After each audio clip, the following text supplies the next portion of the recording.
Hello and welcome to the M is for Mama podcast. I'm your host, Abby Halberstadt, happy wife, mama to 10, Bible-believing Christian.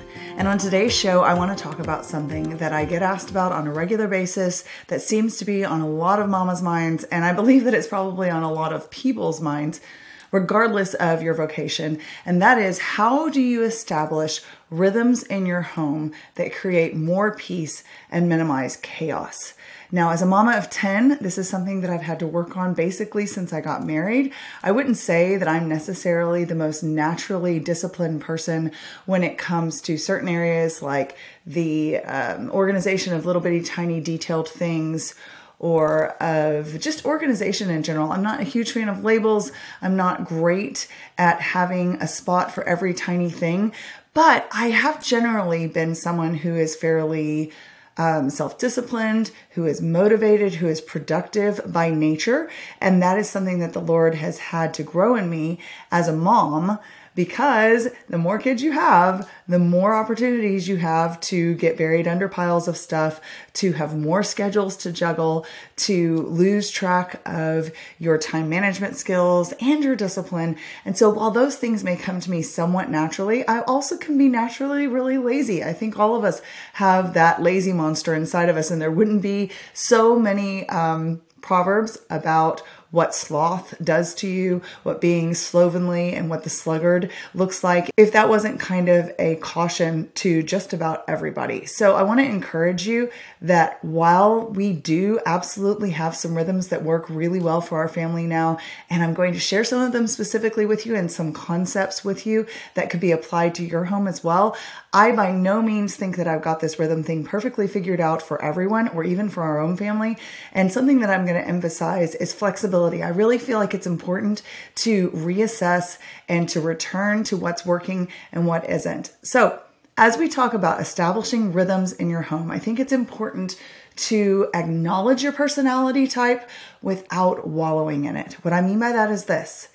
If I am naturally somewhat self-disciplined in certain areas, if I naturally tend toward productivity and that's where I feel my happiest, if I'm naturally a little bit of a gritty person, meaning that I don't mind hard things and I like pushing through hard things, that may make people assume that I am predisposed to being good at rhythms, good at schedules, good at following through on things, and then say, well, I'm not naturally good at any of those things. I'm much better at this list of things. Therefore, I'm going to write this lady off. Conversely, someone may hear me talking about how I naturally have the capability of being disorganized with small things and a tendency toward laziness in certain areas. I'm not a perfectionist, and someone that is very on top of things and very scheduled may write me off as someone who doesn't have anything to offer them because they feel like they've got their systems down. So I really encourage you to come into this with an open mind and to take what you can from it, eat the meat, spit out the bones, just like we are supposed to do with just about anything that we encounter. What can help us, what is biblical, we take in, and what is kind of extraneous or at the very least not applicable to us, assuming that we're being honest about whether it's applicable or not, is what we let go. The first thing I really want to encourage you to do after kind of assessing where you are naturally when it comes to rhythms, whether that concept of creating rhythms in your home is really appealing to you, or whether maybe you kind of buck against it because you would rather be free. You would rather be a free agent. You would rather kind of go with the flow. You would rather be a little loosey-gooseier. And I think that there is a lot of freedom within the concept of rhythms for personalities to thrive. However, the excuse that I am just not a structured person is not going to work super well if you pop out a structured kid, or if you are not adhering to nap times and you're constantly having meltdowns in your home, or if there's never any dinner on the table and you always feel like you're behind. Those things will come back to bite you, and they will creep up on you bit by bit as more responsibilities get piled on your plate as your children get older. So establishing those priorities that you want to focus on in your own home, kind of like I talked about with minimizing bickering in our homes, starting as we mean to go on, that is so important. So I really encourage you, step number one for establishing rhythms in your home, to sit down with your husband and to decide what your priorities are. What's most important to you? What feels like it is the heartbeat of your home that works best? Is it dinner time? That's something that our family focuses on, and we have dinner time together 4 to 5 times a week, if not more. And that is such a place of gathering and communication and fun and shared memories that we really protect that time. So that's a rhythm that we stick to. There may be something in your home that's more important to you. It may be breakfast. It may be Bible time. It may be time together on the weekends. It may be that you are focused on making your schedule match that of your husband's work schedule or your work schedule. And so I really encourage you to sit down with your husband, pray about, seek the Lord's face for where he would have your individual family focus on the ways that you can repetitively set structures in place that don't have to be rigid, but will help you to have more peace in your home. The next thing I really encourage you to do is to talk through what that looks like practically. If you are, for example, having to rotate your schedule with your husband's schedule because he alternates between working nights and working days, or if you've got kids that need to go to bed really early and that means they don't get to see daddy very much after work, I really encourage you to take those things and put them down on a piece of paper and then have a game plan for how you can prioritize spending time together as a family and creating consistent pockets of time together that work well for the way your home functions. So if you are talking about nap times, for example, and you end up having a consistent play date or a consistent exercise class that you want to go to that's right in the middle of nap times, you may need to sit down and reevaluate a different time of day to go because you're finding that you have really frustrated, stressed out kids because they're missing their nap times consistently. Or maybe you need to shift nap time a little bit. Maybe you notice that your little one is starting to drop their morning nap and that frees up some morning time for you to do something that you didn't used to do. Like I said, being married to a rhythm is a good way to get stuck in a rut instead of evolving with how your family is changing. Whatever practical things you need to do to make yourself successful, whether it's writing down things the night before so that you know what you need to do when you get up in the morning consistently, whether it's setting your alarm for 30 minutes earlier than your kids wake up, whether it's being consistent with those nap times. I have friends that are extremely scheduled and their kids go down at 10:05 a.m. every single morning, and they would never, ever skip that. I tend to be a little looser. I want to know when the things happen on most days, but if we have a day that is completely different than the rest or we need to adjust, I find that usually when I have consistent rhythms in place, if we have to vary from those rhythms on a particular day of the week, that things go really well and we just go right back into our rhythm as long as we aren't consistently kind of messing with it and messing it around. So if you need to pay attention to those nap times, even though it's not exactly at 10:05, you could set yourself timers on your phone. If you're not good at keeping up with time management, we have the technology at our fingertips to write to-do lists, to write notes, to brain dump the things that we need to do on a consistent basis, to set ourselves timers, to set ourselves alarms, to literally have our phones talk to us and say, hey, remember, this is the time of day that you're supposed to be doing this. So whatever practical steps you need to take, especially if you feel like you haven't been successful in the past, but you haven't sat down and made a game plan, I really encourage you to do that. And then it's so important to follow through on what you've said you're going to do. I know that getting up 30 minutes earlier than your kids, and I say this, 30 minutes earlier than your kids can feel like absolute death when you have a newborn that's waking up 8 times at night. I totally have been there. My twin toddlers, who are 2.5 now, woke up 5 times each on opposite schedules for about 11 months of their life.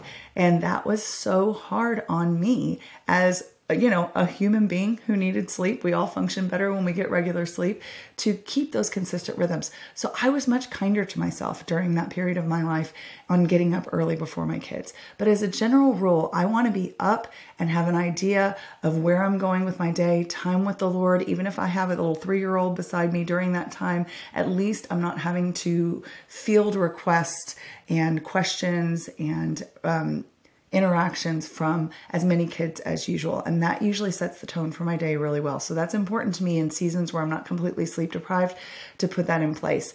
Maybe you're not a morning person. That feels impossible. I have heard from so many not morning people who have still managed to bump back just 10 minutes before their kids get up. And they say it helps so much for their brain to be able to wake up a little bit, at least, before they're being asked for breakfast and bottoms wiped and homework and getting out the door and all the things that we have to do on a regular basis as moms. So I really encourage you to follow through on those things that you put down as your game plan, that you talk through with your husband, that you write in your day planner, that you put as notes in your phone.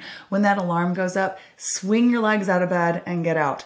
When that alarm says it's time to leave for nap time and you're having so much fun with your friends, but you've been out during nap time 2 days in a row, and you know that if you do a third day, things are going to start to get sketchy in the meltdown department, that you say, hey, I need to get home for this so I can reestablish these rhythms in our home. I don't think that rhythms have to be killjoys. We have a lot of fun in our home and we have a lot of flexibility. I think that instead they are the baseline that you keep returning to. Even when things get a little whack, at least you know what to get back to that works for your family. Another thing that people a lot of times need a game plan for is meal planning.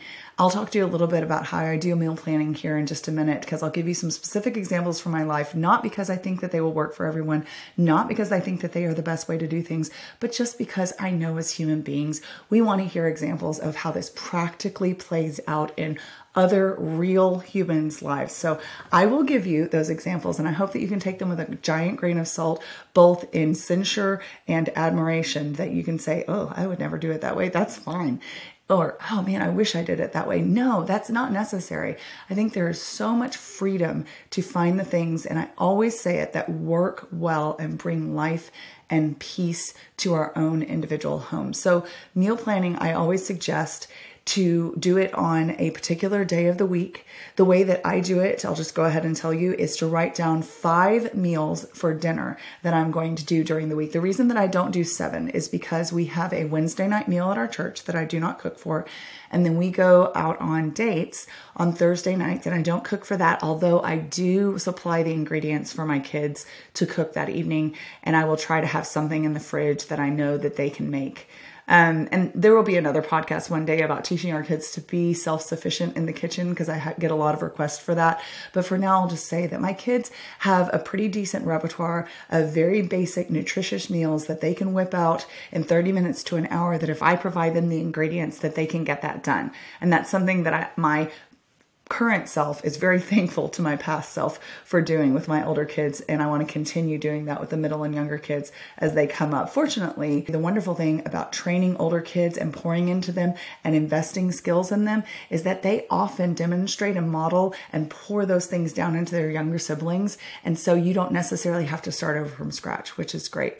So I usually do meal planning on Saturdays or Mondays, and I do a grocery pickup. I very rarely go inside the grocery store anymore unless I just have a really quick bunch of things I need to get from our local grocery that's 5 minutes away. Usually I do a Walmart grocery pickup on either Saturday or Monday. I have those 5 meals picked out. And then I also am making sure that I have groceries for easy breakfast. We do peanut butter banana toast.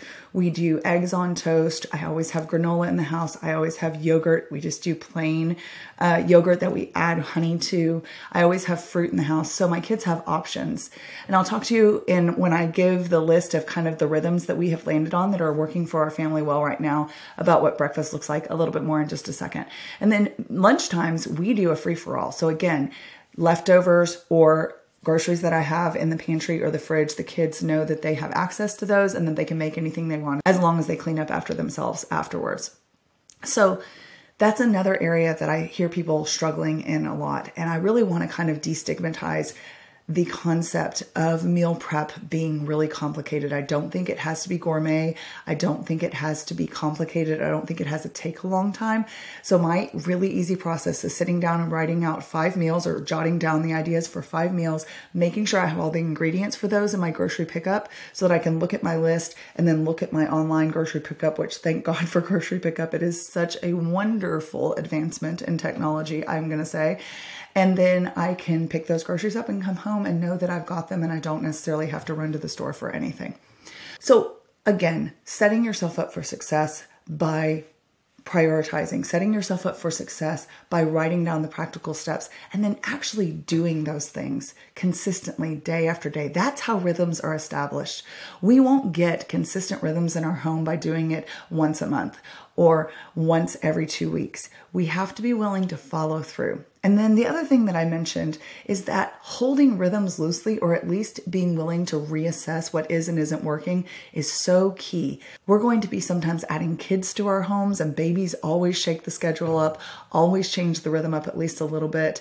We are going to have kids that are getting older and taking on more extracurricular activities, or maybe even work schedules. We're going to have kids starting to drive and being out of the house more often, and you're going to have to kind of mentally calculate for how you want to fit all of those things that are on your priority list in when you don't have kids in the house all the time. Now, I'm speaking from a homeschool mom perspective. I realize that moms whose kids go to school don't have kids in the house all the time anyway. But from a homeschool mom's perspective, especially, one of the luxuries, so to speak, is that often if we want to fit something in, we've got a little more flexibility in our schedule. So I think that especially for moms with kids in traditional schools, that it's important to make those priorities and to write down the practical ways and then to follow through, but also to be flexible as their kids' schedules change and develop, just like the homeschool moms have to be. We, for example, have recently added choir on Wednesday afternoons to our rhythms. My oldest son, Ezra, drives them to choir, so that's not more on my time, but I do have to remember that they are gone earlier in the afternoon, for example, if I want to do read-alouds with the kids, and I'll talk more about that in a little bit. We have had nap times change as my youngest two have gotten older and they've dropped their morning nap, so we've had to change our rhythms for that. Sean travels a fair bit, and he's gone for 2, 3, 4, 5, maybe 6 days at a time sometimes. And we have to change our rhythms to accommodate his schedule sometimes, although a lot of times what that rhythm looks like is that we just give ourselves a little more grace when daddy's gone. We make our meals a little easier in the evenings. Bedtimes might be a little bit earlier. But again, I'm just holding an open hand and saying, Lord, what do you have for me in this season? Whether it's a week that my husband's gone, or whether it's newborn, or whether it's older kids aren't home as much, so I need to plan for my homeschool activities accordingly. It's really important not to get married to any one thing. I feel like the people that are very scheduled are very admirable in their self-discipline, but I do feel like there's potentially more stress involved if you are very attached to a schedule, because it's so easy for schedules to not go like we want them to. So flexibility is key.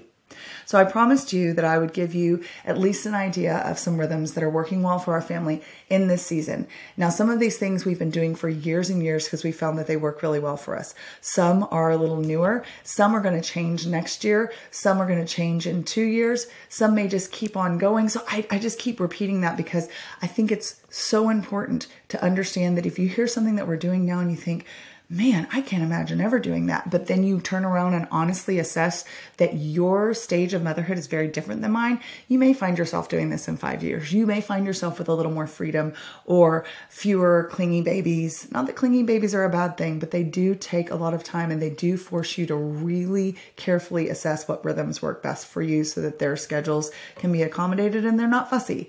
So we start out our mornings. I'm the first one up usually between 6 and 6:15. Now in the past, I wasn't the first one up because I was being woken up by twin babies who were crying. And then my 4-year-old is actually my early riser as well. So I get up between 6 and 6:30 or so, and I do my morning Bible reading. Usually Shiloh, my 4-year-old, is in there with me. And we do that for about 30, 40 minutes. And then the rest of the house is starting to wake up. My younger boys will come in usually around 7 o'clock. The babies are starting to wake up. We call them the babies. They're 2.5, but they're our babies. And then my husband is waking up the older kids for family Bible reading. Now it's kind of a slow trickle down process, but once everybody is downstairs somewhere in the 7:20, 7:25 range, we are starting Bible reading, and I am working in the kitchen on breakfast. I mentioned that I would talk to you a little bit more about breakfast. I don't make breakfast for everyone in our house, but I do make breakfast for anyone that chooses to eat what I am already making. So I will make breakfast for Sean, my husband, and I will make breakfast for the babies, and I will make breakfast for Shiloh, but I only make the breakfast that I'm making, or maybe I make 2 things. And so I'll just ask everybody in the living room that's about to do Bible reading, do you want peanut butter banana toast? Do you want eggs on toast? Which are my 2 most common things that I make. And whoever volunteers that they want some, I'll make them some. Anybody else knows that they have ingredients waiting for them in the kitchen after Bible reading is done. So Sean will do Bible reading for about 30 to 40 minutes. He does a reading from the Old and the New Testament and from Psalms and Proverbs. And he actually writes down trivia on note cards as he goes, and he will quiz the kids just to keep them interested and keep them listening. And they absolutely love it. If he skips trivia questions for the day, they're like, "You didn't ask us questions." He's also been doing Bible memory verses with them recently, and so they love it when they get quizzed on those as well. Now, I will tell you that this is a somewhat new-ish rhythm for us in the last 5-6 years since we moved into this house. Before that, I did a lot of the morning Bible reading as Sean was in his office working early, and so that's something that has developed, and we are so thrilled to have Daddy doing the Bible reading now. But I really want to encourage you that if you're in a season where you're doing most of the Bible reading, that is totally okay, that is something that is your responsibility in that moment, and that it could change in a few years depending on schedules and where the Lord has your husband and where the Lord has you. So if you are, I hear from a lot of moms that are saying, like, my husband doesn't have the schedule to be able to lead Bible reading. Am I in a position where I can be the leader of our home biblically if he's not around? And I think that the answer is absolutely yes. You are not usurping his leadership or his authority by stepping in to do what Deuteronomy 6 tells us to do, which is to teach God's laws to our children as we stand, as we sit, as we walk in the way, as we lie down. In other words, as we live life together. And one way to intentionally do that is to sit down and read God's word with them. So I'm making breakfast in the kitchen. I actually have a new rhythm recently in the last year or so with my gym schedule. I'm a fitness instructor and I have been for 16 years. And I've always taught either in the afternoons later or after our school time is done, or very early in the mornings at 5:45 a.m. I don't miss the early rising for that. I did that while pregnant with the twin bees, and I did that while pregnant with Shiloh, and it was rough. And I also did it when they were newborns. So I feel like I paid my dues on that.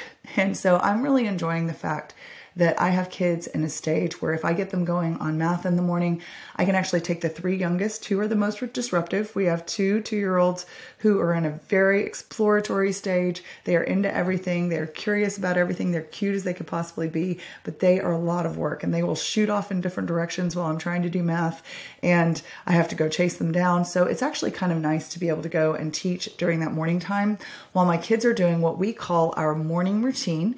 And I'll talk to you about that and our evening routine just a little bit now. So we do a morning cleanup after breakfast where we do dishes, we wipe down surfaces, we sweep, we pick up the downstairs, we take laundry to the upstairs laundry room, and we just generally reset the main area that we are in before we start school.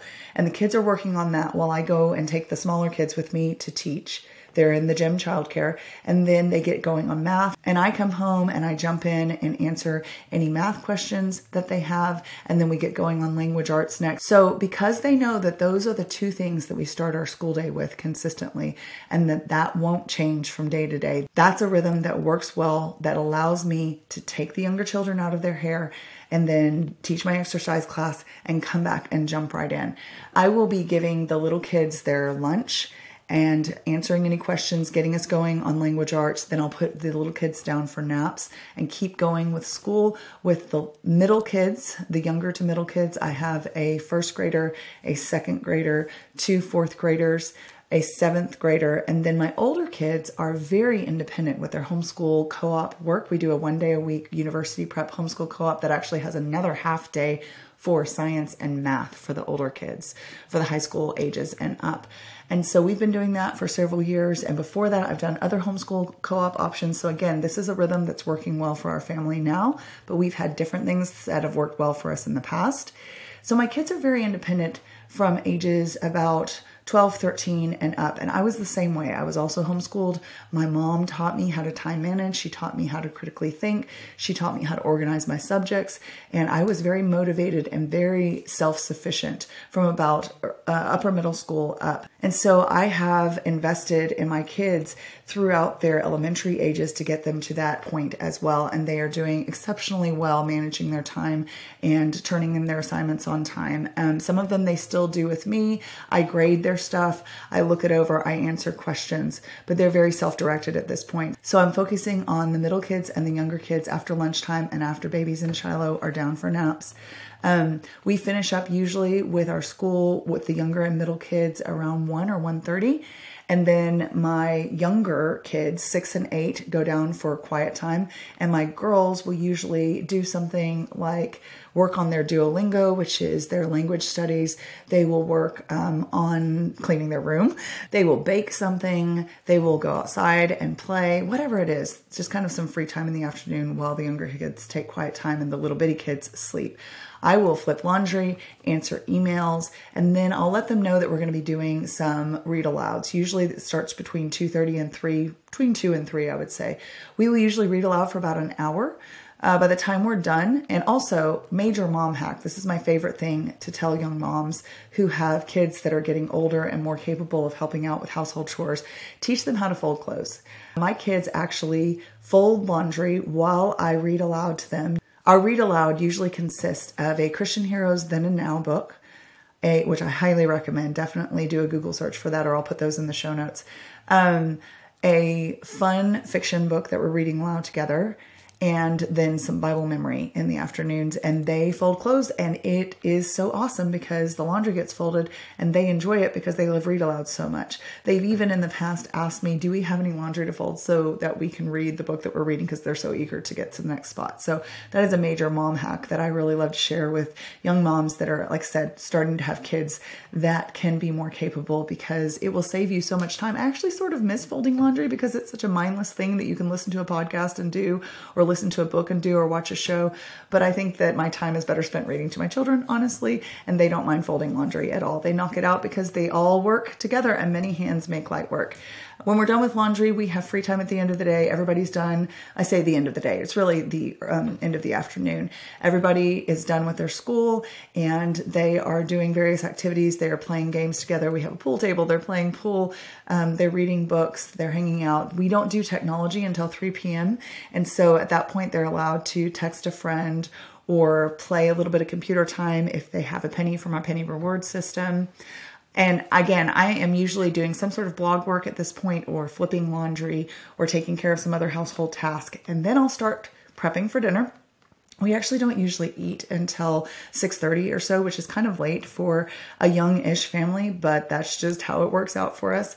So between, the babies waking up and feeding them and getting everybody kind of resettled after their naps, we don't usually have dinner completely done and on the table between 6 and 6:30, sometimes even 7 o'clock.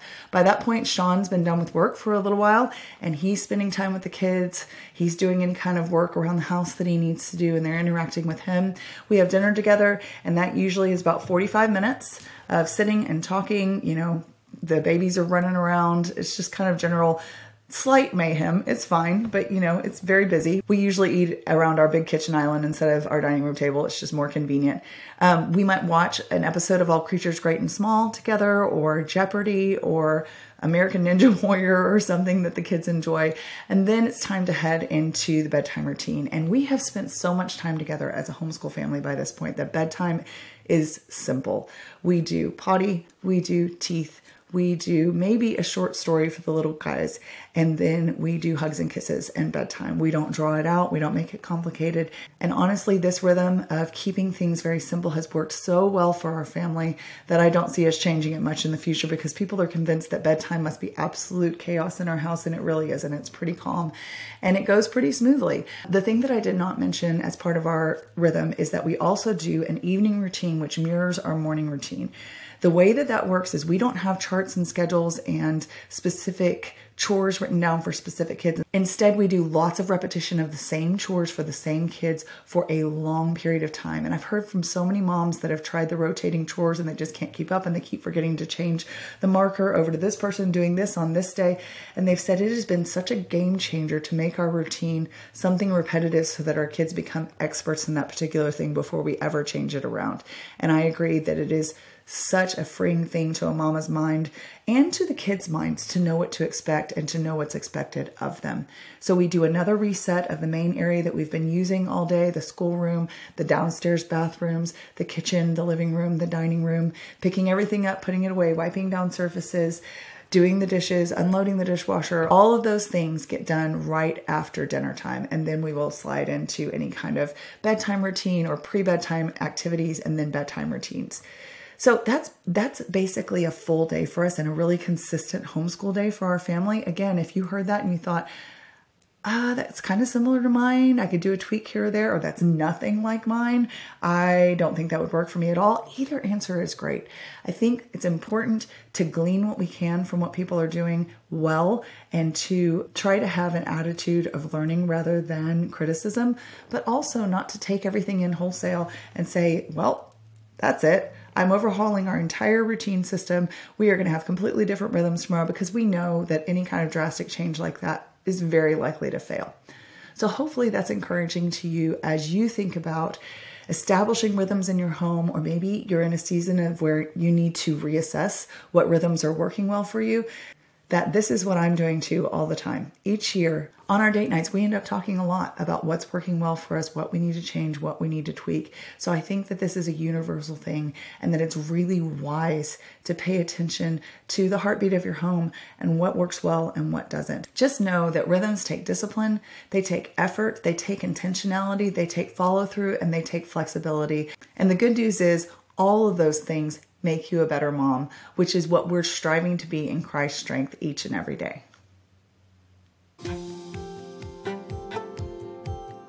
If you guys enjoyed today's program, I would be so honored if you would subscribe and share with others. And if you're looking for more daily content on motherhood and biblical responses to cultural issues, you can follow along on Instagram at m.is.core.mama.